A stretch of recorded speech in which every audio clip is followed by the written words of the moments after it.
여러분들 그런 미국 사람들의 그 실용 정신을 좀 배웠으면 해요. 이 친구가 제 첫 번째 박사학위 제자예요. 타이완에서 왔는데 이 친구가 금요일 오후에 실험실에서 연구를 하고 있는데 그때가 홈커밍 데이라고 해서 저희 졸업생들이 학교를 방문하는 때였는데 큰 회사의 부사장이 저희 과 출신이었는데 실험실을 가서 자기 하던 데를 가서 보니까 이 친구만 일을 하고 있더라는 거예요. 그래서 야, 너 언제 졸업하냐? 우리 회사 와라.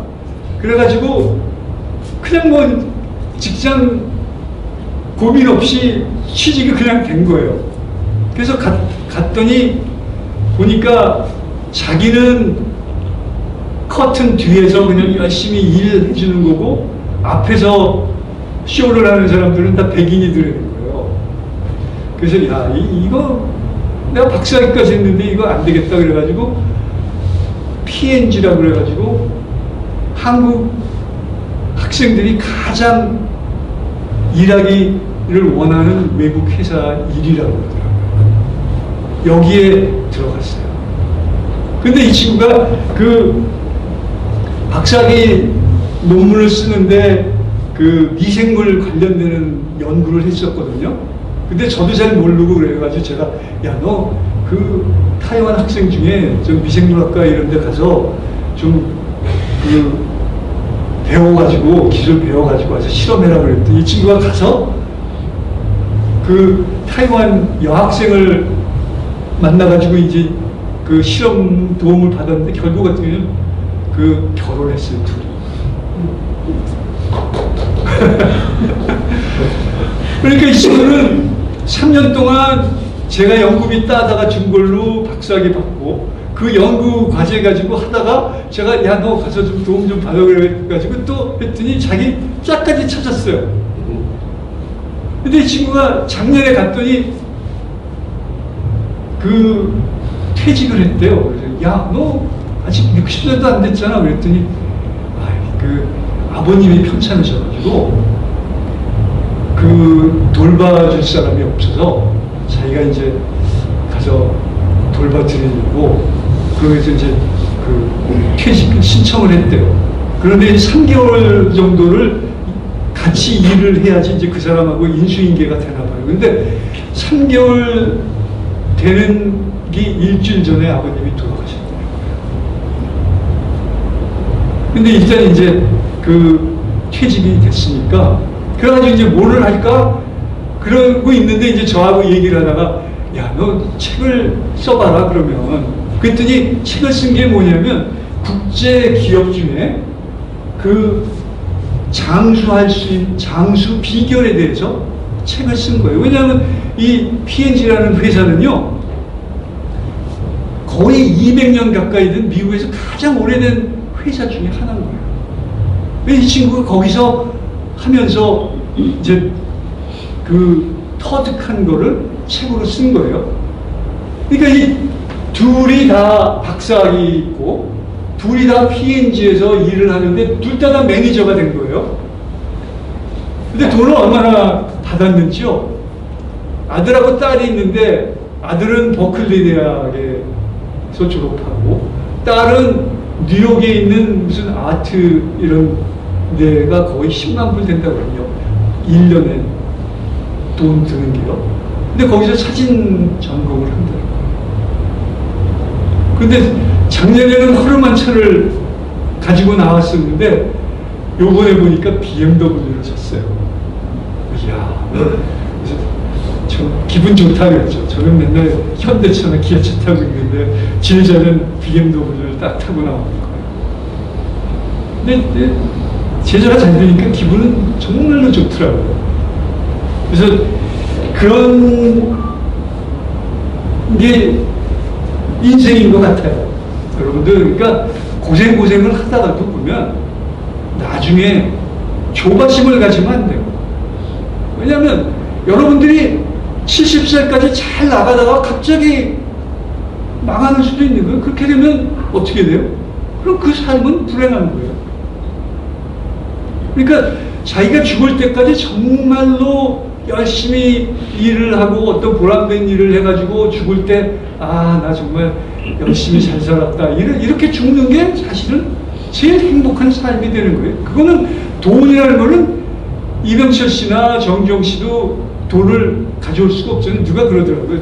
두 분이 딱 그 천당에서 만났는데 그 정경 씨가 딱 이병철 씨를 보더니 당신 얼마나 가져왔어? 무슨 돈을 가져와? 아, 나도 못 가져왔는데 당신은 좀 가져올 줄 알았는데 그 얘기예요. 그러니까 죽으면 돈 못 가져간다는 거죠. 그죠? 근데 그 제자가 하는 얘기가 이 입사 시험이 굉장히 공정하고요. 재밌대요. 그러니까 양력서하고 이제 추천서를 제출을 하면 인사과에서 추려가지고요. 거의 뭐 100만 명이 지원을 한대요. 이 회사에. 그럼 거기서 추려가지고 그 중에 추린 사람들을 가지고 적성검사를 하는데 이 적성검사가요.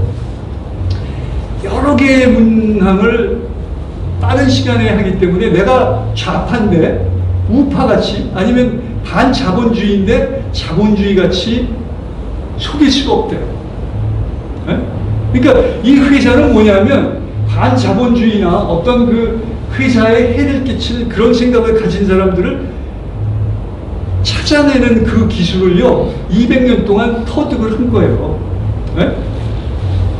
그래가지고 얘기가 뭐냐면 요 단계에서는요 사장이고 뭐고 이 단계를 너무 뺄 수가 없다는 거예요. 다 컴퓨터에 들어가 있고 이거는 그냥 공정하게 하기 때문에 그러니까 그만큼 공정해요. 그러고 나서 여기서 이제 워낙 많아지면 인사과에서 면접을 하든지 그렇게 하고 아니면 근무 부서에서 면접을 해요. 되게 3명이 한다고 그러더라고요. 그래서 3명이 면접을 하고 거기서 이제 최종 고르는 거예요. 그러니까 여기에는 사심이 들어가기가 굉장히 어려운 거죠. 내가 이 사람이 내 친구의 아들이라고 해도 이거를 집어넣을 수가 없어요. 근데 이 회사가 장수한 이유가 뭐냐면 직원을 이렇게 철저하게 뽑았다는 거예요. 근데 한국 같은 데에서 누구 아들이래. 그러고 뽑으면 그 회사가 잘 되겠어요? 안 되는 거죠. 그러니까 여러분들이 지금 미국이라는 나라가 그렇게 유지가 될 수 있는 거는 이런 시스템을 만들어서 철저하게 유지를 한다는 거예요.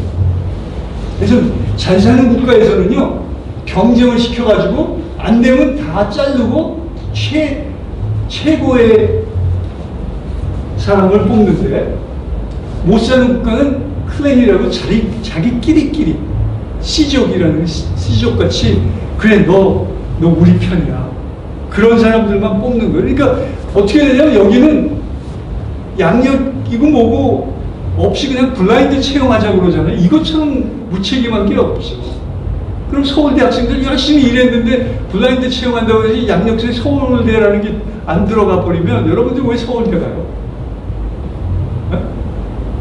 그냥 적당히 하고 블라인드 채용해서 운이 좋으면 들어가는 거지. 그런 국가가 잘 되겠어요?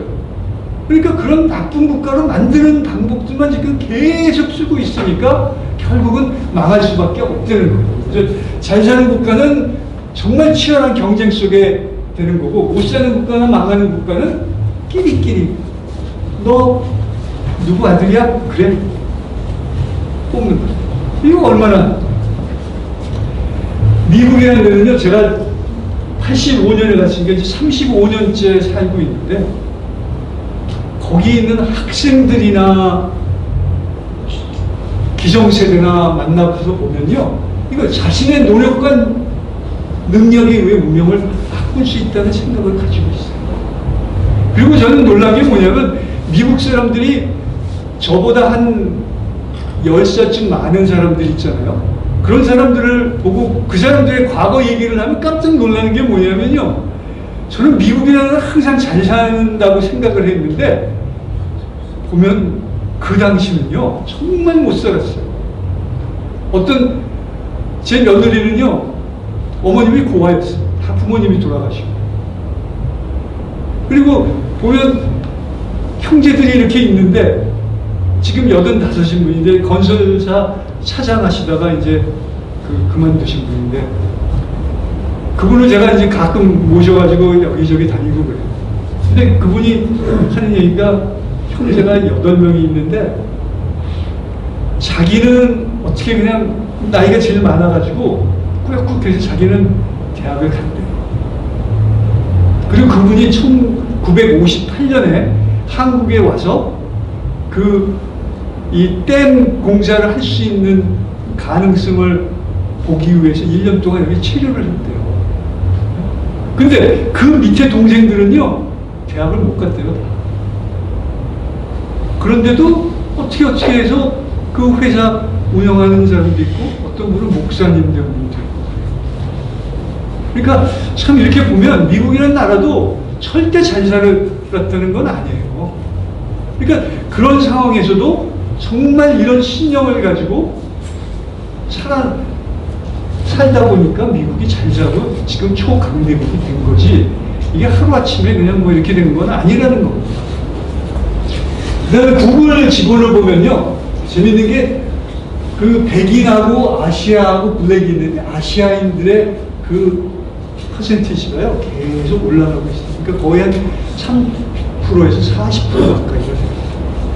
그리고 또 하나의 통계는요, 이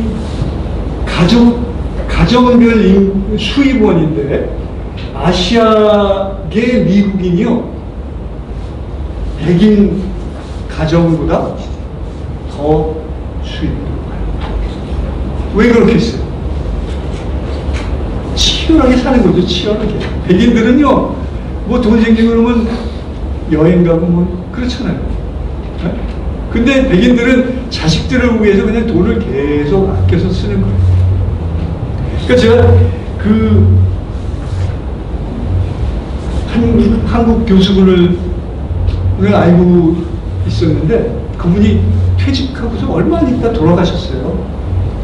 근데 이제 몇 년 있다가 이제 사모님을 뵀더니 사모님이 뭐라고 그러시냐면 생전에는 정말 뭐 어디 나가서 식사 한번 하자는 소리 안 하고 어디 뭐 여행 가는 것도 그냥 뭐 싸게 갔다 오고 뭐 이래가지고 내가 평생 이런 사람하고 사니 얼마나 불행해 그러면서 살았는데 딱 돌아가시고 나니까 은행에 이렇게 보니까 자기가 정말 풍족하게 쓸 정도로 남겨놨다는 거예요. 네? 그러면서 참 안 됐다고 그러더라고요.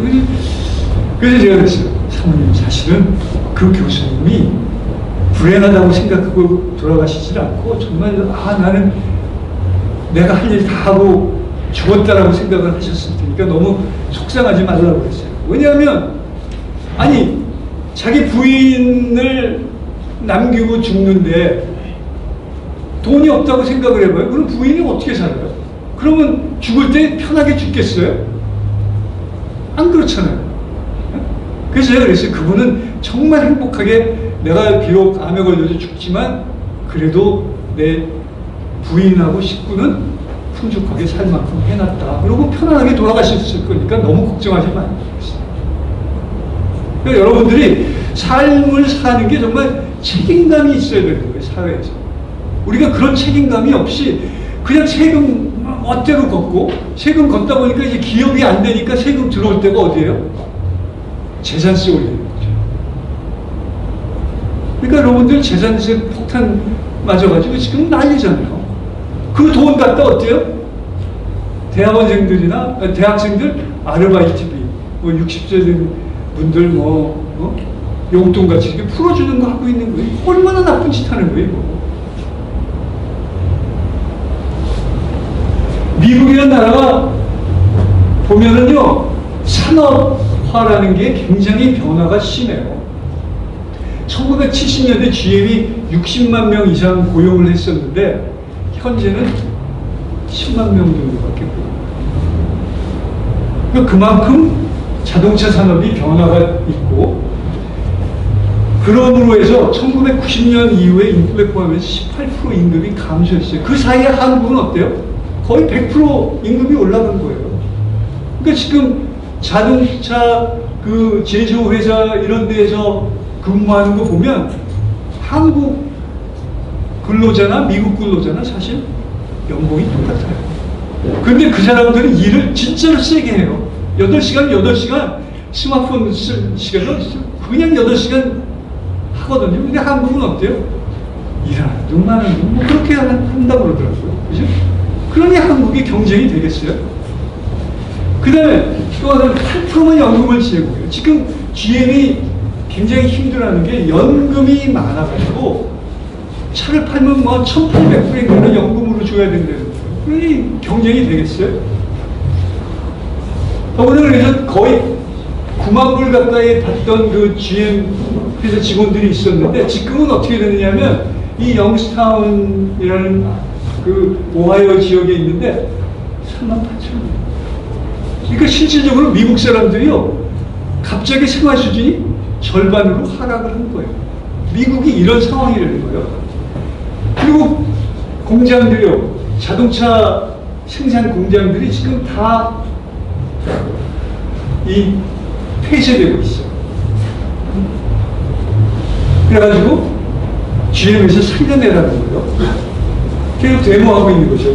그러다 보니까 이제 대체 일자리를 찾는데 이 회사를 누가 인수를 했는지 아세요? 기가 막히게 LG에서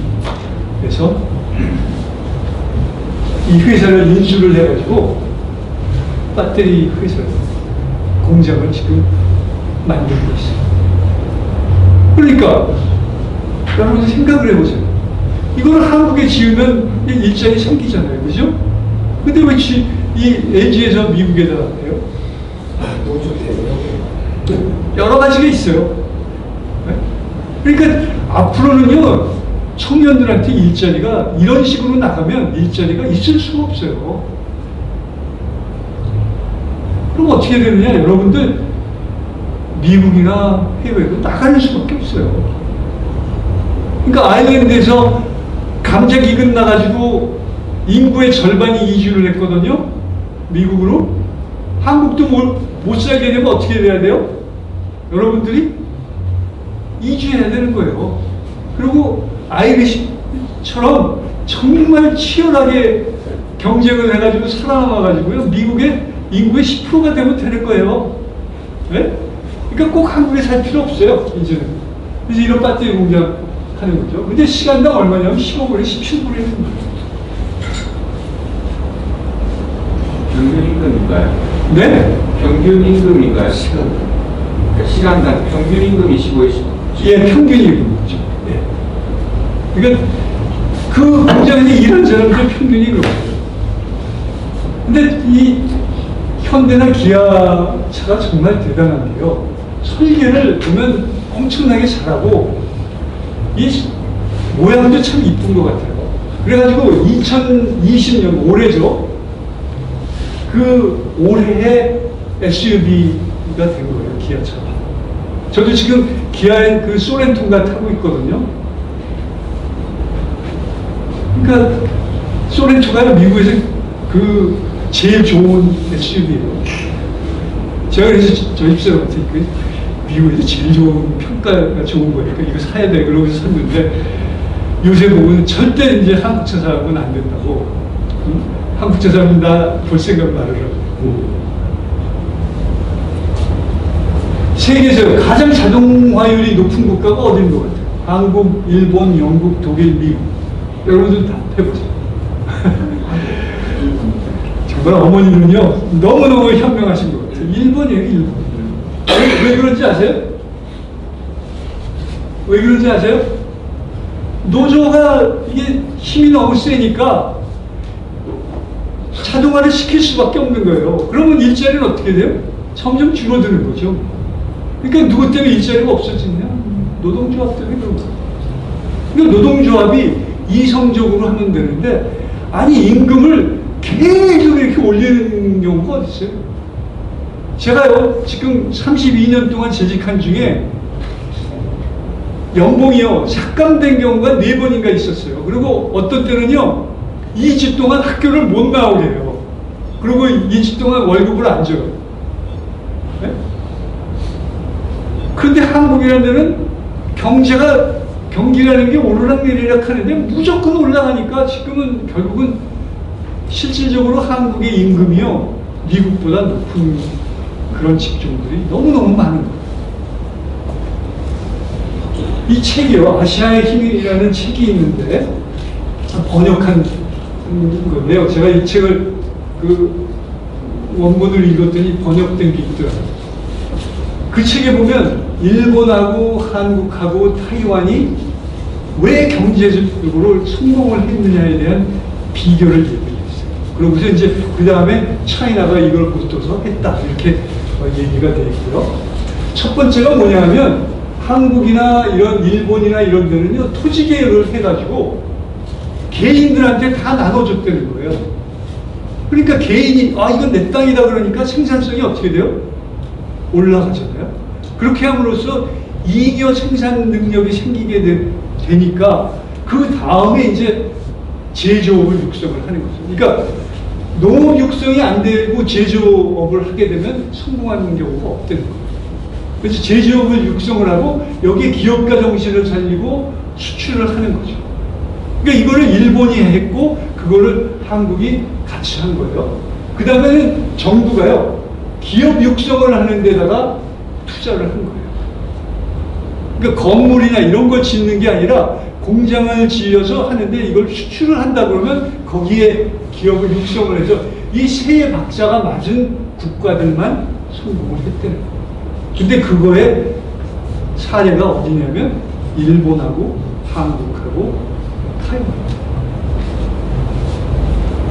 근데 지금 한국이 어떻게 되느냐면 이제 토지를 뺏겠다는 거 아니에요. 토지 공개념이라는 얘기가 나오고 지금 반기업 정치의 기업가 정신이라는 걸 말살을 시키잖아요. 지금 사업을 하면은 친구들이 뭐래요? 야, 사업하다가 나 감옥 가니까 내가 왜 그 사업하냐고. 네? 이제는 법을 그냥 만들어가 요만한 거에 잘못되면 다 감옥 가잖아요. 그러면 내 돈 내고 내가 돈 벌겠다는데 그거 하면 누가 돈 벌겠어요? 그냥 그 돈 쓰는 게 낫죠. 그죠? 그 다음에 이것도 연줄이나 부정해가지고 무슨 우리들 무슨 병원이나 이런 데다가 돈이나 주고 이렇게 돼버리면 어떻게 되는 거예요? 이거를 기업에다 투자를 해야 되는데 엉뚱한 데다 하니까 잘 될 수가 없죠. 그러니까 브라질 같은 데가요, 보면 전체 소득성이 3%가 전체 농경지의 60%를 소유합니다. 그러니까 브라질은요, 정말 엄청난 자원을 가지고 있고 엄청난 땅을 가지고 있지만 못 사는 이유가 이 농업 정책에서 실패를 했다는 거예요.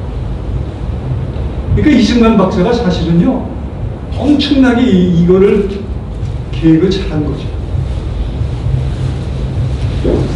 이 말레이시아도 본떠서 했는데요, 말레이시아는 실패를 했어요.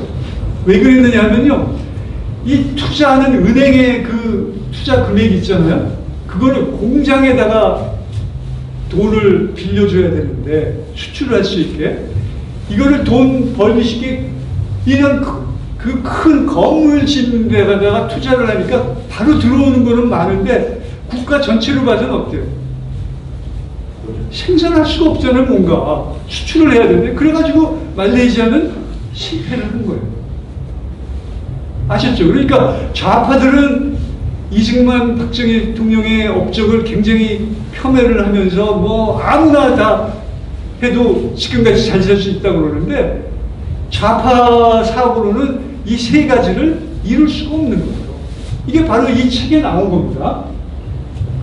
저희가 지금 보면 중국하고 한국하고 일본하고 이렇게 있는데 한국은 중간에 끼어가지고 중국의 영향을 받을 때는 맨날 사대주의 이런 사상에 빠지고 양반들을 위한 문물들만 가져왔기 때문에 한국에 살던 백성들은 사실은 정말 못 살았죠. 근데 일본이라는 나라는 개화를 한 거라고 해요. 근데 일본은 왜 경제적으로 성장을 했느냐 하면 한국 전쟁이 발발하면서 그거를 토대로 해서 일본이 살아났고 일본이 살아나서 경제가 이제 활성화가 되니까 그거를 한국이 본떠가지고 한국이 살아난 거예요. 그랬더니 또 중국은 한국을 배워가지고 중국의 경제가 살아났어요. 근데 문제가 뭐냐면 시진핑이 있다가 이제 보니까 돈이 좀 있거든요. 그러니까 이제 뭐 1대1로 그래서 우리가 이제 우리 나름대로 뭘 해보겠다 그랬는데 그렇게 되면 다시 이제 대륙 세력으로 가는 거예요. 그러니까 해양 세력으로 일본이 해양 세력이니까 한국도 해양 세력으로 해서 퍼져나갔는데 이게 중국으로 속하게 되면 이제 한국은 어떻게 경제적으로 망할 수밖에 없는 거죠. 이게 역사적으로 나온 거예요. 제가 성경에 기술된 경제활동을 찾아보면 제가 뭐라고 했지? 책임감이라고 했죠. 책임감. 그러니까 우리가 이런 가정에 대한 책임감, 사회에 대한 책임감이 있어야지만 된다는 것을 성경 말씀이 뚜렷이 기술되어 있고 게으르지 말고 일을 즐겨라고 했어요. 제가 지금 퇴직을 해도 되는데 70살까지는 아직까지는 가르치려고 하는데 재밌어요. 일하는 게. 그러니까 제 나이에 지금 이렇게 돌아다니는 그 일정을 보면 굉장히 빠듯한데도 너무 재밌어요. 그리고 이렇게 와서 할 기회를 주니까 너무 즐거운 거예요. 이거는 왜냐하면 저를 위한 게 아니고 저희의 미래 세대를 위한 거기 때문에 이것처럼 좋은 게 어딨어요. 그래서 즐기려는 거고요. 그것도 학생들한테 많이 얘기하는 거예요. 부가 나쁜 게 아니고 오히려 그 부를 사랑하는 거예요. 그러니까 학생들한테 야 너희들 돈 많이 벌어. 대신에 그거 가지고 너희보다 못난 사람들한테 베풀어 봐라. 그러면 너희가 정말로 행복해진다는 거예요. 제 친구 중에, 제 제자 중에요. 부자 된 친구들 많아요. 가난하고 병들고 취약한 사람을 돌보면서 나누는 거예요. 근데 미국이라는 나라는요, 정말 제가 미국 사람들하고 일주일에 한 서너 번 정도로 같이 이렇게 지내요. 무슨 봉사도 하고, 무슨 성경 공부도 하고, 뭐 이렇게. 그 사람들을 보면 정말 성경 말씀에 따라서 이렇게 살아요. 그게 몸에 배인 거예요. 그래서 보면 이런 그 돌보면서 나눈다는 게 있고, 소위 말하는 관대함의 수단, 이거는 나를 위한 게 아니고 이거를 가지고서 남한테 베푼다는 거예요. 그렇게 되면 여러분들이 어떻게 100배, 1000배 더 가져온다는 거예요. 여러분들이 더 받을 수 있다는 거예요. 그 다음에 재산권 보상, 더 잘 살고자 하는 욕망을 권장한다. 가난한 사람을 예수님은 나쁘다고 했어요. 그러니까 여러분들은 정말 자본주의 사고를 가지고 살아가야 된다는 거예요. 그 다음에 제가 이거는 좌파들한테 얘기를 하고 싶어요. 누구든지 일하기 싫어하거든 먹지도 말게 하라. 먹지도 말아. 좌파들 맨날 뭐 그냥 비생산적인 얘기나 하고 있으면 너희도 먹지 마라. 그냥. 네? 그 다음에 규모 없이 행하여 도무지 일하지 않고 일만 만드는 자들이 있는 거예요. 그러니까 세금 걷어다가 그냥 할 줄 아는 게 없으니까 그냥 푸는 거예요, 그거를. 네? 그러니까 일 만드는데 차라리 일 만들지 말고 가만히 있으라는 거예요. 그죠? 예수님 말씀이 지금 이 좌파들한테 하는 거예요. 그 다음에 우리들한테 뭐라 그래요? 조용히 일하여 자기 양식을 먹으라. 여러분들이 열심히 일해서 그 능력만큼 받아서 먹으라는 거예요. 그리고 형제들은 너희는 지치지 말고 선을 행하는 거예요. 베풀으라는 거예요. 그러니까 저는 그런 것 같아요. 이 굉장히 빠듯할 때 뭔가를 이렇게 남을 위해서 베풀면요 정말 10배로 돌아오는 거예요. 저는 그걸 느껴요. 그러니까 여러분들도 사실은 이 말씀을 계속 새기면서 하고 우리가 중고등학생들한테 이 말씀을 전해줘야 돼요.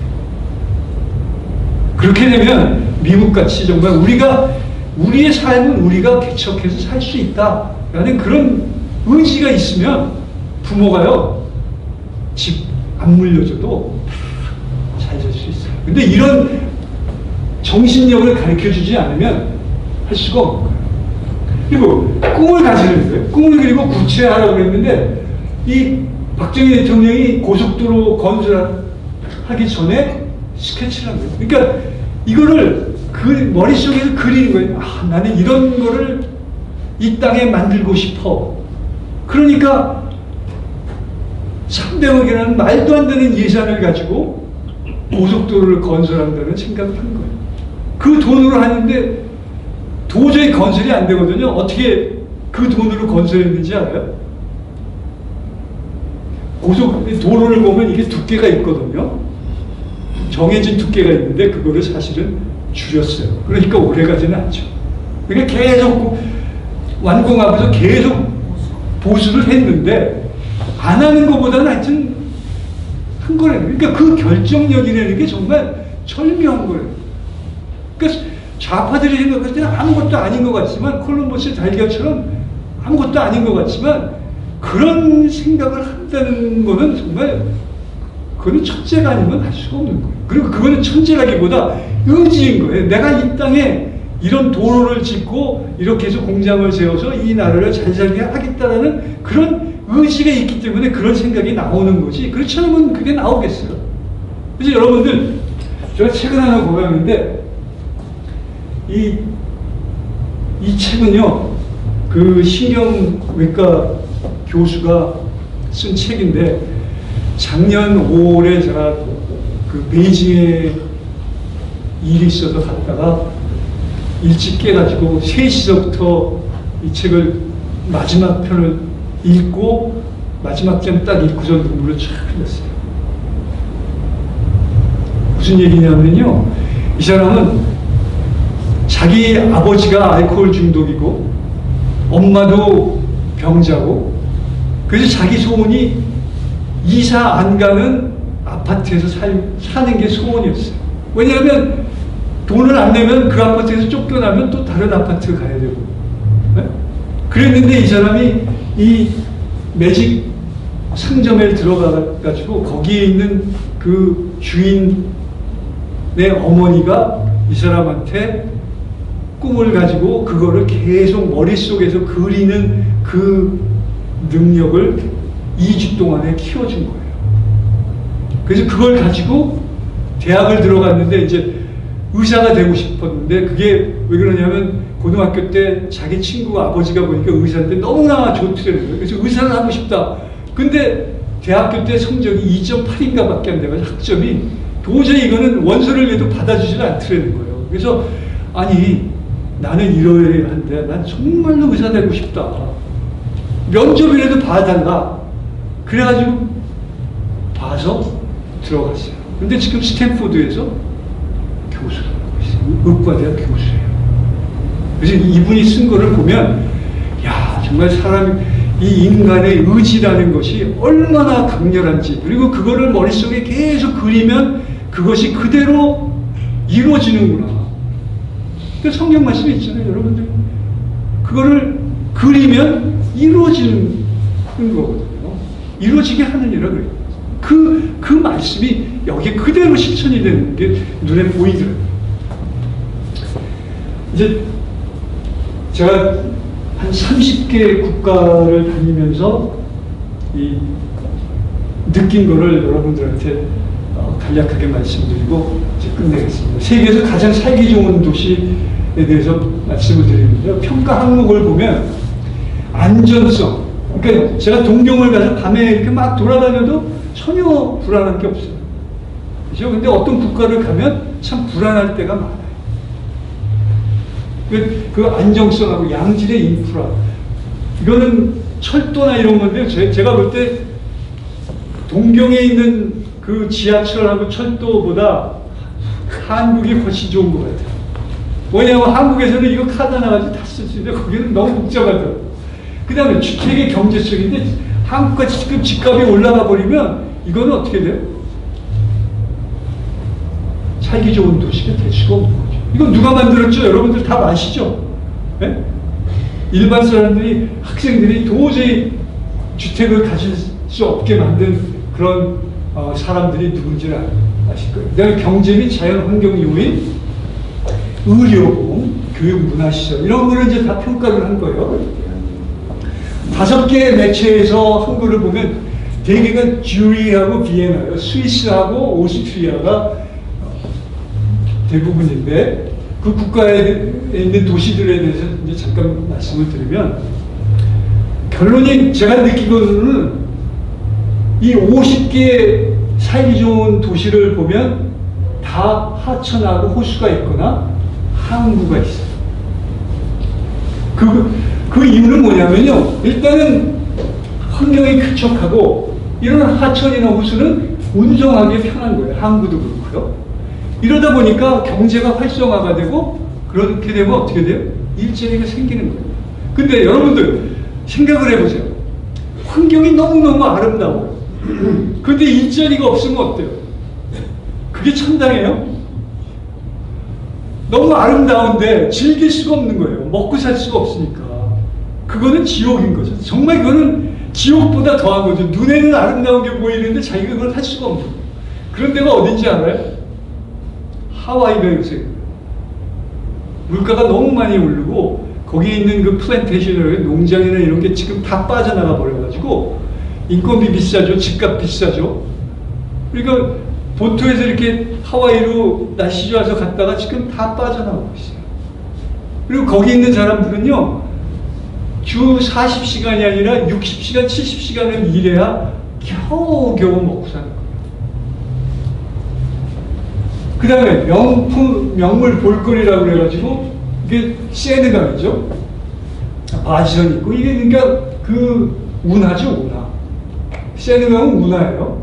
거기에 있는 이 에펠탑이 있기 때문에 수많은 사람들이 파리를 하고 이 콘크리트로 쳐져 있는 이런 데를 굉장히 낭만적인 강이라고 생각을 하고 다니는 거예요.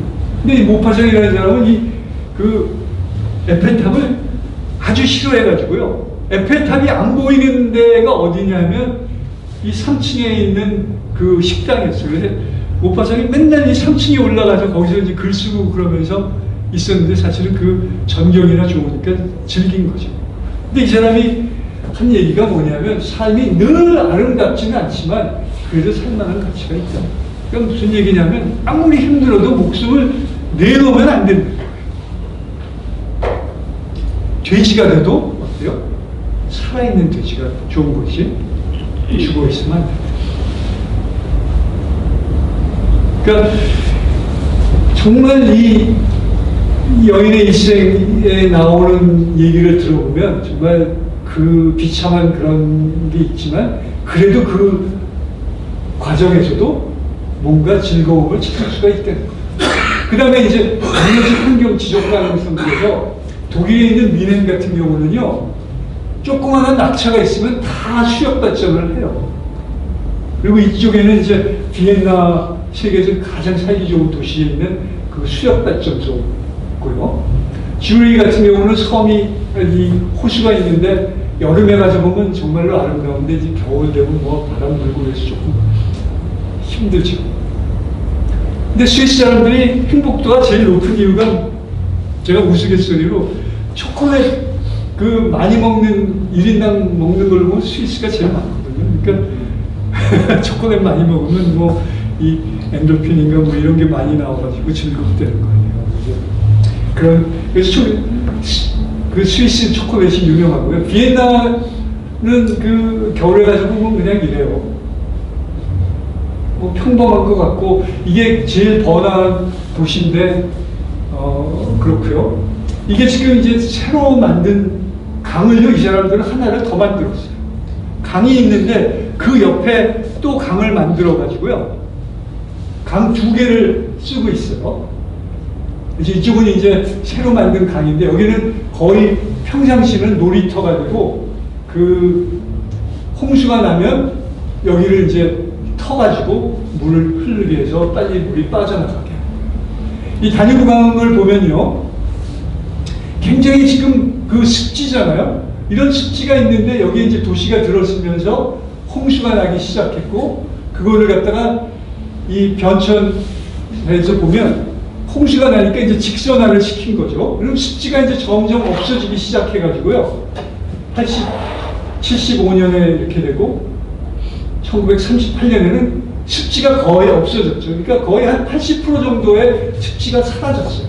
근데 또 홍수가 나니까 여기서부터 강을요, 이 옆으로 강을 하나를 더 만들어가지고 이렇게 해서 물을 빨리 빠져나가게 만든 거예요. 그러니까 4대강 사업이라는 게 결국은 이 개념하고 똑같은 얘기인 거예요. 쓰레기 소각장을 이렇게 예술적으로 만들어 놓고요. 그러니까 한국도 사실은 인프라나 이런 거는 거의 선진국하고 마찬가지로 돼 있어요. 하남에 있는 쓰레기 소각장도 이래요. 그래서 제가 미국 학생들한테 이 폐기물 관리 과목 가르칠 때 제가 이 소각장을, 한국에 있는 이 소각장을 얘기해 줘요. 지하에 있거든요, 이게 특히. 근데 비엔나 같은 경우는 이제 이 운하로 쓰기 때문에 그 배들도 많이 다니고 그러는데요.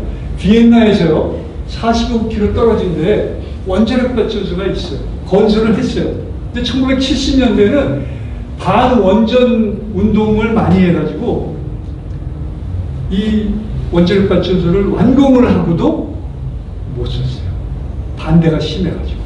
그래서 결국 뭘 했느냐면 그거를 태양광 발전을 했는데 전기 생산량이 300분의 1밖에 안 돼요.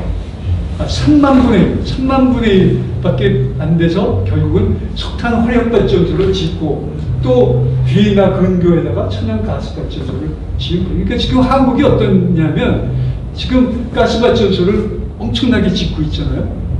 그렇게 되면 미세먼지에서 특히 그 질산화 물질 때문에 이 미세먼지에서 여러분들 그 점점 이제 심해질 수밖에 없는 거예요. 그게 누구 때문이겠어요? 여러분 투표 잘해야 돼요. 그리고 보면 강문이 그 단효강에는요 댐하고 보가 700개가 있는데 거의 20km마다 이런 보들이 있어요. 그렇게 되고 이게 그 수력발전 댐인데 여기에서 생산되는 걸 가지고요 약 28만 가구의 비엔나에 있는 가구에 이제 전기를 공급을 하고 있어요. 그러니까 평가하는 사람, 평가단에서 볼 때 야 이거는 재생 에너지이기 때문에 평가가 올라갈 수밖에 없죠. 그래서 비엔나는 항상 1등을 할 수밖에 없는 게 이 가운데 있는 게 섬이거든요. 이거는 준설을 해가지고요. 준설을 해서 그 준설토를 쌓아가지고 성을 만들고 양쪽에서 그래서 또 하나 강을 만드는 거죠. 그러니까 자전거 탈 수 있고 놀이터 많고 그 다음에요. 또 하나는 이제 일자리인데 한국 같은 경우에는 제가 이거 에너지원을 보면요. 수력 발전이 30%, 그 다음에 풍력, 뭐 천연가스가 있는데 요 빈 게 뭐냐면 수입하는 거예요. 그러니까 한국 같은 경우에는요. 이 원자력을 끊어버리면 어디서 다른 데서 사올 수가 없어요. 중국에서 사온다고 해서 중국도 지금 모자라는 판인데 중국에서 그걸 해주겠어요. 그리고 북한에서 딱 끊어버리면 끝나는 거지. 그리고 카본 발생률이 226인데 한국 같은 경우에는 지금 석탄이 42%거든요. 원자력이 23인데 원자력을 없애면 결국은 석탄하고 LNG를 할 수밖에 없으니까 미세먼지가 엄청나게 많이 나올 수밖에 없고요. 재생에너지가 0%예요. 제가 어느 한 시점을 보면요. 그 다음에 그 오스트리아보다 어떻게 돼요? 2배 이상을 그 이산화탄소를 배출을 하는 거죠. 전 세계 중에서 이제 제가 그 폴란드하고 독일을 보면은요, 이 지구 온난화 가스 발생량이 613이에요. 그러니까 이 갈색으로 된 요 표지는 나쁜 거고요. 독일은 264인데 그 이유가 뭐냐면요. 폴란드는요 원자력이 없어요.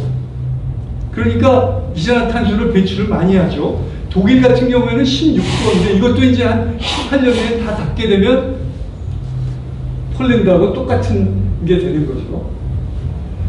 프랑스하고 독일하고 그 영국하고 벨기에하고 말레이시아하고를 보면 이거는 여러분들 스마트폰에서 그 에너지 맵이라는 걸 딱 설치해서 보면 그 시간들이 이렇게 시간이 써 있잖아요. 여기에 12월 29일 10시 59분에 제가 딱 들어가 보니까 이렇게 된 거예요. 프랑스 같은 경우는 이산화탄소를요 42g밖에 배출을 안 해요. 왜 그러냐면 원자력 발전은 76%가 원자력 발전이에요. 그러니까 한국이요 사실 원자력 기술이 최고잖아요. 우리가 원자력 발전소를 다 지어놓으면 프랑스 같이 되는 거예요. 그러면 어떻게 되냐? 한국으로 공장들이 기어들어올 수밖에 없는 거예요. 그 좋은 기회를 지금 정말 이렇게 나쁜 짓만 골라서 할 수가 없는 거예요. 그 다음에 원자력이 벨기에같이 조그만 나라도 원자력이 50% 이상 되고요. 영국도 원자력 발전소를 더 짓겠다고 계속 하는데 한국이 지금 한국한테 지어달라고 하는데 한국이 탈원전을 한다고 그러니까 이러지도 못하고 저러지도 못하고 있는 거고요. 말레이시아 같은 경우는 원자력이 제로이기 때문에 아주 나쁜 국가 중에 하나예요. 근데 여기는 세계 7대 그 석유가스 수출국이라 그나마 좀 버티고 있는 정도죠. 비엔나가 왜 살기 좋은 도시가 됐는지 이제 다시 한번 에너지도 그렇지만 여기에 보면 다니브 시라는 게 있는데 사실은 이게 옛날에 난지도 같이 쓰레기 매립장이었어요. 근데 이거를 습지로 되돌리느냐 아니면 다른 거를 하느냐. 근데 여러분들 습지로 되돌리겠어요? 어떻게 하겠어요? 근데 이거는 습지로 되돌리지 않고요. 여기를 도시를 만들었어요. 근데 더 놀란 게 뭐냐면요. 건물을 2개를 지어가지고요. 국제원자력기구 등 19개 유엔 기관을 유치를 했는데 이 건물을 빌려주는 가격이 얼마인지 아세요? 1년에 1,000원이에요. 1년에 1,000원. 네? 이 좋은 건물을 2동을 빌려주면서 1년에 1,000원씩 99년을 해준 거예요. 왜 그렇게 써요? 쓰는 게 좀 많아요.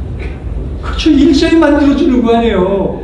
네? 제가 말씀드렸잖아요. 아무리 자연환경이 좋아도 일자리가 없으면 그 지옥보다 더 안 좋은 거라고요. 네? 근데 지금 서울시 같은 데 일자리 만들기 위해서 뭘 해요? 뭐 원자력 한 개 없애기 뭐 이런 거 했는데 돼요 그게요? 일자리 만든 거 있어요? 그러니까 이게 문제라는 거예요. 그리고 다시 보시다시피 정말 주변 환경이 좋을 수밖에 없어요. 그리고 여기를 이제 그 크루즈를 한 제 친구가 있어가지고 이 사진을 그 친구한테 빌렸는데 둘이 갔다 왔어요. 그리고 이 사람들은 뭐 그 8일 여행하면서 15,000불 주고 갔다 왔는데 이렇게 삶을 살 수가 있어요. 사실은 한국. 근데 이런 거는 지금 못하는 거죠. 멜버른도 지난 10월에 갔다 왔는데 이렇게 경치가 좋고 하지만 여기에 그 제 고종 사촌 동생이 사는데 그래도 거기서 뭐 조금 성공을 했어요. 근데 그 집에 도둑이요 1년 사이에 두 번이 들었다는 거예요. 그래서 한 번은 자동차를 도난당하고 한 번은 집에 돈이 있나 그래가지고 소파도요 이렇게 뒤엎어가지고 칼로 다 찢었다는 거예요. 침대고 뭐. 그래가지고 경찰을 불렀더니 밤 8시 이후에 경찰이 가면 그 수당을 더 줘야 되는데 우리가 지금 예산이 없어서 못하니까 내일 갈 테니까 기다리라는 거예요. 그러니까 무슨 얘기냐면 이런 도시가 지금 계속 잘 살 수가 없다는 거예요. 왜 그러냐면요. 비엔나 같은 데는 일자리가 계속 있어요. 근데 멜버른 호주라는 나라는요. 중국이나 이런 데서 돈 많은 사람이 돈 가져와서 그걸로 해서 경제가 사는 거예요. 그러니까 멜버른이라는 데도 그렇거든요. 그러니까 인구는 늘어나는데 어디서 생산적인 산업이 없으니까요. 인프라도 떨어지죠. 인구가 많아지니까 그리고 살기가 어려우니까 도둑들이 많아져요. 그러니까 잘 살다가 못 살게 되는 거예요. 이런 데가요. 밀란이라는 데가 유일하게요. 50개 살기 좋은 도시 중에 유일하게 물이 없어요. 강이나 호수나 바다가 없어요. 그런데 재밌는 거는 운하가 있어요. 운하가 4개가 있어요. 그래서 그 레오나르도 다빈치가 이 운하에 그 관문을 설치해서 물이 흘러가게 이렇게 하는 거를 설계를 했는데 이게 유일한 물이 있는 데거든요. 거기 있는 사람 만나가지고 식사하자고 그랬더니 여기서 하자고 그러더라고요. 여기가 제일 좋은 장소라는 거예요. 이런데 밤에는 이렇게, 그러니까 물이 있는 곳이 사실은 제일 살기 좋은 곳이고, 그래서 4대강이나 이런 사업은요, 사실은 이 대한민국을 정말 아름답게 만들기 위한 그런 사업이라는 거예요.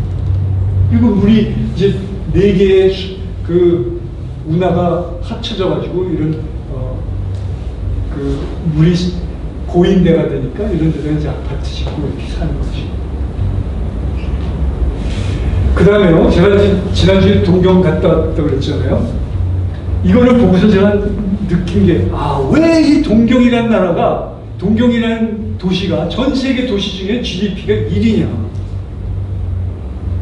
그거를 궁금해했는데 이제 그거를 알았어요. 제가 그래서 보면요, 이 만이라는 게요, 이게 기가 막힌 거예요. 여기서 쓰나미가 오고 뭘 해도요, 여기에서 보호가 되니까. 네? 그러니까 정말 그 천연의 항구인데, 교토라는 데에서 1869년에 동경으로 옮겼잖아요, 수도를. 그러니까 그때부터 1868년서부터 메이지 시대가 열리면서 그게 뭐죠? 개항을 한 거죠. 네? 그건 뭐냐면 해양 세력이 들어온 거잖아요. 결국 일본이 첫 번째로 해양 세력이 되기 위해서 한 것이 뭐냐면 수도를 동경으로 옮긴 거예요. 그래서 제가 이제 이 동경이에요. 제가 여기에 숙소를 잡고서요, 여기서부터 토요일 하루 종일 여기를 걸어 다녔어요. 그러면서 이제 사진을 찍었는데 제가 느낀 건 뭐냐면, 아직도 건설을 하고 있는 거예요. 아직도. 그건 무슨 얘기예요? 경제가 활성화가 돼 있다는 거죠.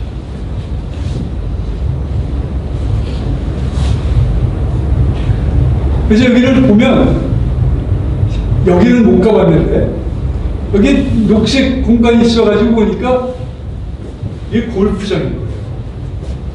이 비싼 그 땅에다가 왜 골프장을 지었을까요? 간척 사업을 하면 굉장히 땅값이 비쌀 수밖에 없잖아요. 그 이유가요, 이거는 내국인을 위한 것도 있지만 외국 사람들이 와서 살으려는 거예요. 그러니까 외국 기업들도 여기 와서 있으라는 거예요. 근데 환경이 안 좋으면 외국인이 오겠어요? 안 오죠. 싱가포르는 외국인들이 가장 선호하는 지역이기 때문에 싱가포르가 번성할 수밖에 없었어요. 근데 그 이유 중에 하나는 교육이에요. 근데 여기는 보면, 그래서 이 골프장을 만들어 놓고요, 우리 이 동경만에는 너희 이쪽에 회사 오고 그러면 운송 제품 만들고 수입 수출하기도 좋고, 너희 일하는 사람들 이런 데 가서 골프도 칠 수 있다, 이거예요. 그리고 또 보니까 부산 같은 데를 보면 동경만에 비해서는 여기는 그렇게 좋지가 않아요.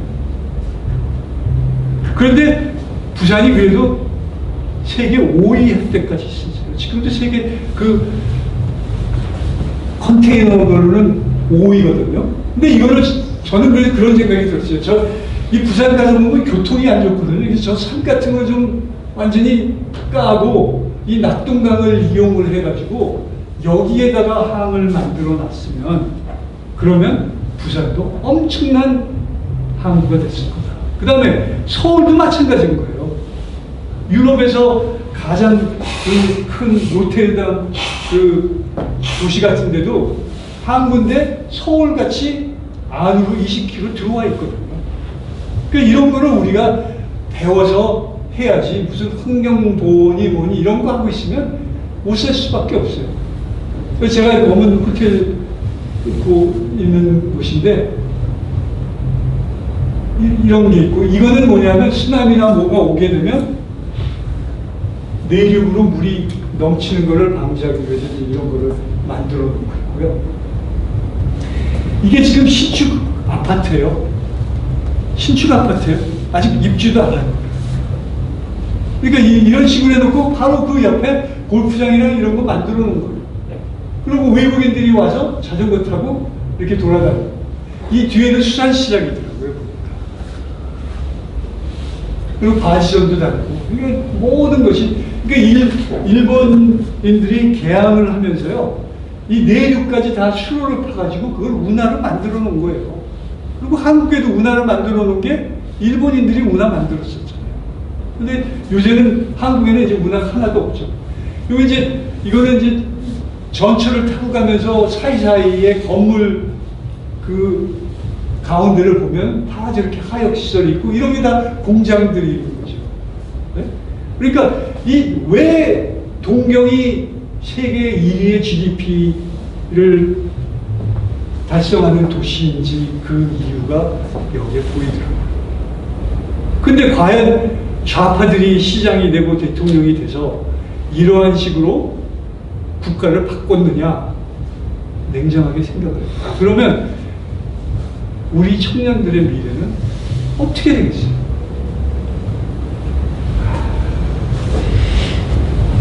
그리고 이 일본의 이제 동경 같은 데는 뭐 쓰나미나 이제 이런 태풍이 오는 것 때문에 이 벽을 쳐가지고요.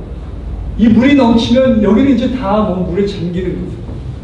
그러니까 이런 식으로 자연하고 싸워가면서 정말 치열하게 싸워가면서 개인의 재산을 보호하고 또 한쪽에서는 경제 활성화를 지켜서 국민들한테 일자리를 만들어내는 게 일본인인 거예요. 생각을 해보세요. 도시 하나에서 GDP를 그렇게 많이 만들어낼 수 있다는 거죠. 그리고 밤이나 새벽에 보면, 제가 이제 새벽에 찍은 사진인데 아름다워요. 빨리 이제 하겠습니다. 미국의 가장 부자 마을을 보면요, 섬이에요. 여기는 자동차 가지고 갈 수가 없어요. 보트가 있는 사람만 가요. 그리고 이게 마이애미라는 데 아시죠? 마이애미의 이 섬인데 마이애미 비치라는 데가 여기예요. 제가 학회가 있어가지고 마이애미 비치에서 하고 그 한국에서 오신 분들하고 해가지고 차를 타고 가다가 제가 괜히 이상한 마음이 들어가지고 우리 한번 이런 데 좀 들어가 보자 그러고 들어가서 봤는데요. 이 스타 아일랜드라는데 이런 데는 이 부자들이 사는 그런 도시예요. 그러니까 섬을 만들어 가지고요. 우리끼리만 이렇게 부자들만 사는 그런 집을 만들어 놓은 거예요. 그러니까 환경 단체들이 볼 때는 기가 막힌 거죠. 네? 근데 저는 그래요. 우리 청년들이 열심히 일해가지고 기업해가지고 이런 데서 사는 꿈을 꾸려는 거예요. 네? 그러면 어떻게 돼요? 이루어지는 거예요. 근데 이런 꿈을 안 꾸면 이루어지지 않는 거예요. 제가 그래서 이런 사진을 보여드리는 거예요. 근데 바로 여기는 이제 첫 땅이죠. 부자들 사는 동네인데 여기 보면 오버타운이라는 데가 있죠. 제가 여기를 못 모르고 들어갔어요. 들어가서 보니까 갑자기 낮인데 좀 어두워지는 거예요. 그래서 보니까 슬럼 같은데 오버타운이라는 데인데 월스트 네이버후드, 최악의 그 이웃이라는 거죠. 1896년서부터 여기는 흑인들만 살던 그런 도시가 돼가지고 이게 투어를 하는 거예요. 저도 이제 언제 한번 가면은 투어를 해봐야 되겠어요. 그러니 얼마나 이거는 완전 여기는 그냥 엄청나게 못 사는 사람들이고요. 가구당 2,000불이고요. 여기는 평균 가구당 200만 원. 근데 그 거리가 10km도 안 되는데 전당같이 여기 이렇게. 이게 미국이에요. 네? 그 우리도 사실은 이제는 좀 그 진취적으로 생각을 바꾸지 않으면 한국이라는 나라는 계속 못 사는 국가로 되고 국민은 국민대로 정말 비참하게 되는 그런 상태로 빠질 수가 있다는 거예요. 지리적인 조건인데 저는 어떻게 보면 역사적으로 굉장히 어려운 입장이었지만 지금 같은 경우에는 해양 세력으로 해서 일본하고 같이 붙으면 한국은 무한한 가능성을 가지고 있다고 생각을 해요. 그래서 그 한국의 도로, 고속도로 발전사를 보면 경부고속도로가 68년에 착공해서 70년에 완공이 됐는데요. 중국은요, 18년이 늦었어요. 근데 이 중국이 무서운 게 어떻게 되느냐면 고속도로를 88년에 지었는데 지금 보면요 엄청나게 지어놨죠. 근데 그 커브하고 경제 성장하고가 거의 맞물린다는 거예요. 그러니까 도로, 인프라라는 것이 결국은 경제 발전에 큰 기여를 한다는 거죠. 그래서 제가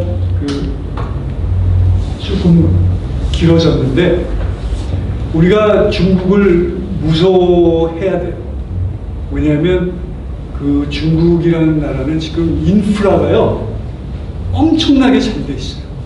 제가 중국은 거의 매년 한두 번씩 가는데 갈 때마다 보면 놀라요. 그리고 그 사람들의 정신, 특히 학생들의 정신이라는 거는 한국의 70년대 우리의 정신력하고 똑같아요. 그건 뭐냐면 죽기 아니면 살기로 지금 하고 있는데 제가 한국 학생들을 보면 그런 그 죽기 아니면 살기의 그런 오기가 안 보인다는 거예요. 어제 제가 친지를 만났더니 뭐라고 그러냐면 부장이 그 위에다가 보고서를 만들기 위해서 직원들한테 우리 이거 조금 늦게 퇴근하고 이거 끝내자 그랬더니 그냥 가버리더라는 거예요. 그래서 부장이 자기가 앉아서 다 했는데 8시가 되니까 불이 꺼지더라는 거예요. 그래서 가서 불 켜달라고 그러고 켜고 하고 그러고 갔다는 거예요. 그러니까 우리가 이제 그런 자세가 돼버리면 경쟁이 안 돼요. 미국에서 지금 제 제자들 너희 몇 시간씩 일하냐 그러면 60시간 일하는 학생들 많아요 지금. 그리고 그러면 오버타임 주냐? 아 저희는 오버타임 없어요. 대신에 일을 그만큼 하면 연봉이 더 올라가요. 그러니까 그렇게 일을 하는 거예요. 그리고 그렇게 해야지만 제 친구들이 하는 얘기가 뭐냐면 일을 남들 40시간 할 때 60시간을 해야 자기가 승진을 해서 매니저가 되고 이렇게 올라가는 거지. 그렇지 않으면 어떻게 올라가느냐 그거예요. 근데 지금 한국의 학생들은 그런 도전 정신이 지금 결여돼 있다는 거예요. 그 분위기를 누가 만드느냐? 한번 생각을 해요. 누가 만들겠어요? 그게 굉장히 위하는 척 하지만 결국은 약자가 되는 거예요. 부모가 계속 공부 열심히 해라 그러고 해야지 열심히 하지 공부 좋아하는 사람이 어디 있겠어요? 일하기 좋아하는 사람이 어디 있어요? 그래서 그걸 하게 해가지고 큰 힘을 발휘해서 국가 전체가 잘 살게 만드는 게 지도자가 되는 거지. 그거를 그래 우리는 이제 좀 일 그만하고 우리도 좀 즐겁게 살자 그러는데 즐겁지가 않은 거죠. 저녁이 있는 삶인데 돈이 없는 거죠. 굶주린 저녁이 되는 거죠. 그래서 여러분들 저는 항상 미국에 살면서 안타까운 게 한국의 잠재력이라는 거는 엄청난데 그거를 지금 다 죽이고 있는 거예요. 무슨 이유에서? 야, 우리 이제 그만 좀 해도 되잖아. 그런데 다른 국가들은 지금 엄청나게 치고 올라오기 때문에 우리가 정신 차리지 않으면 안 된다. 제가 장시간 얘기를 해서 이제 그만 끝내겠습니다. 네, 감사합니다. 제 강의 듣고 좀 이렇게 야, 우리 다시 한번 하자라는 그런 마음 안 드세요? 네. 우리 충분히 할 수 있어요. 근데 이런 희망을 버리면 그러면 한국은 정말 걷잡을 수 없이 나락으로 떨어져가지고 다시 못 사는 국가가 되고, 못 사는 국가가 되면 결국 삼성, 현대, LG 이런 데가 한국에 있을 필요가 없어요. 그럼 다 나가버리면 그러면 한국이라는 나라는 정말 이제 비참하게 되는 거죠. 그러니까 청년들이 그런 거를 현명하게 생각을 하고 그리고서 나라 걱정을 이제 좀 심각하게 할 때가 된 것 같습니다.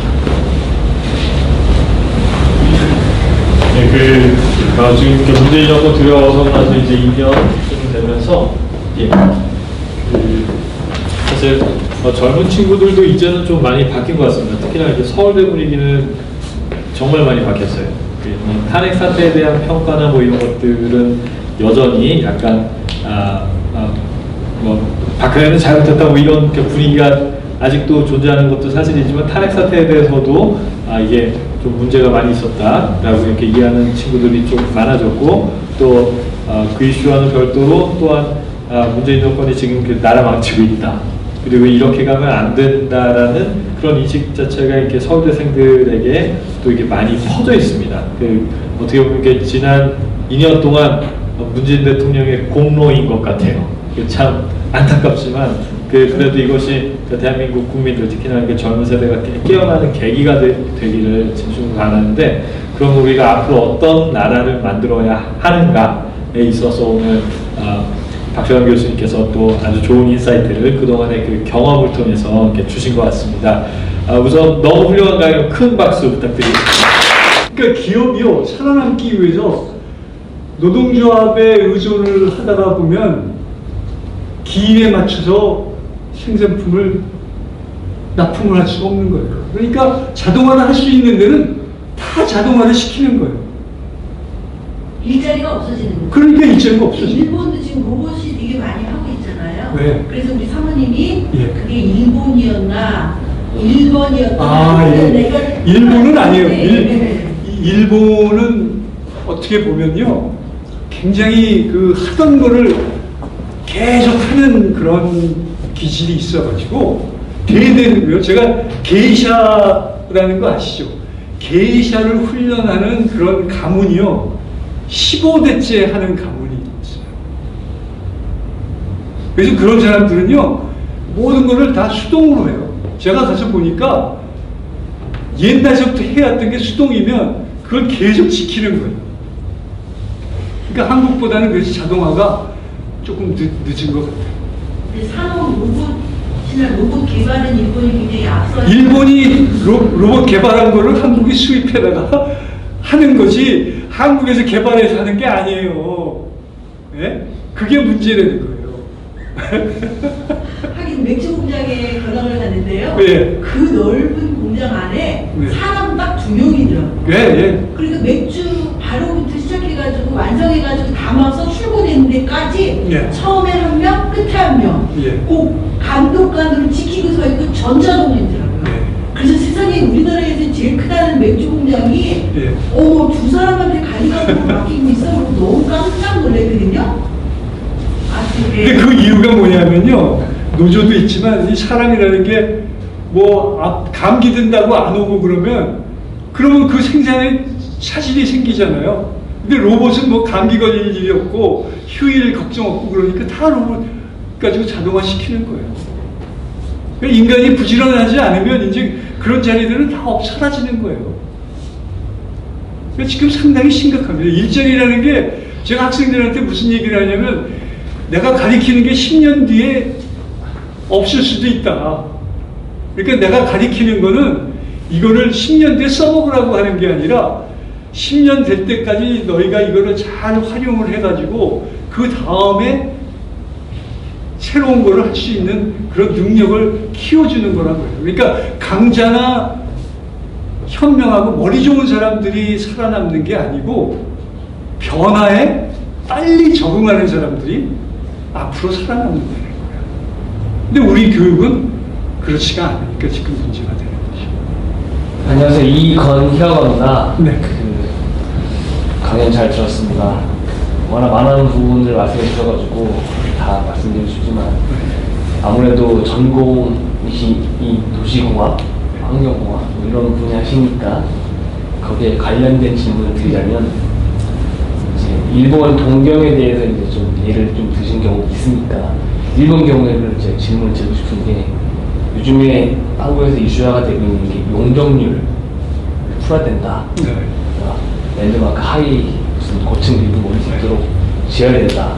라는 게 요즘에 민주당에서도 제기가 되고 있고 그런데 그래서 일본 동경 같은 경우는 현재 용적률 2000%까지 되는 그런 건물들이 나오고 있어요.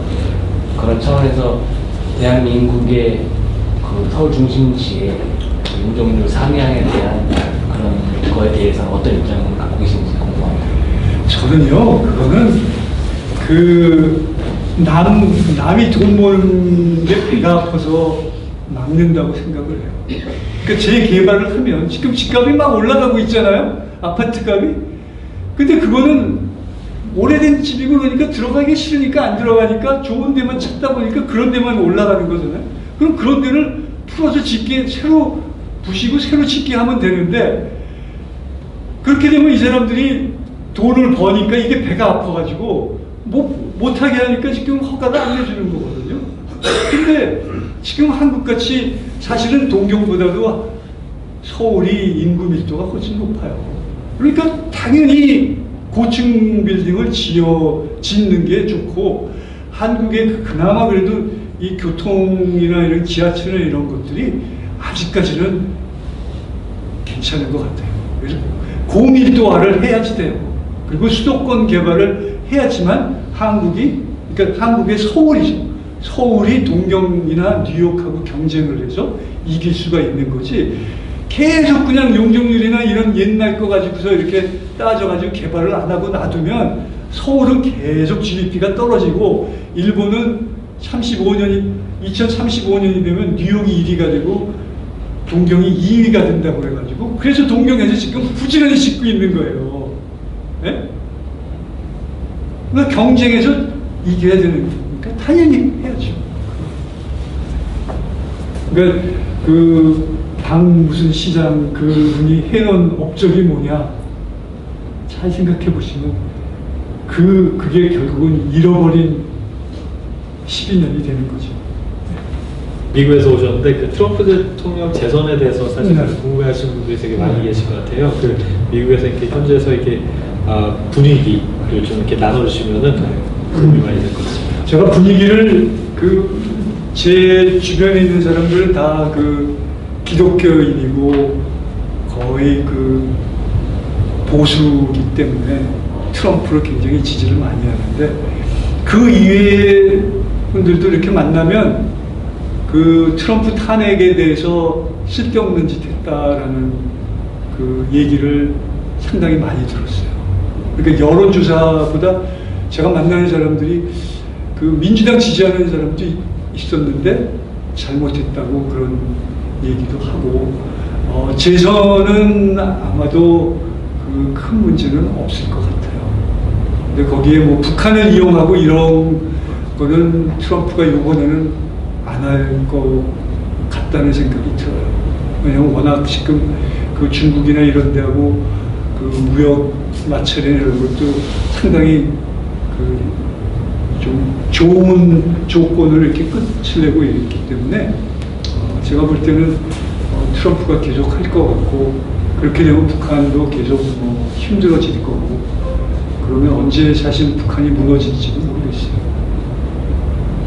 그렇게 되면 미국이 이제 여러 가지 시나리오를 가지고 하겠죠. 근데 중요한 건 이제 중국이 어떻게 하느냐. 그래서 저는 그런 생각이 들더라고요.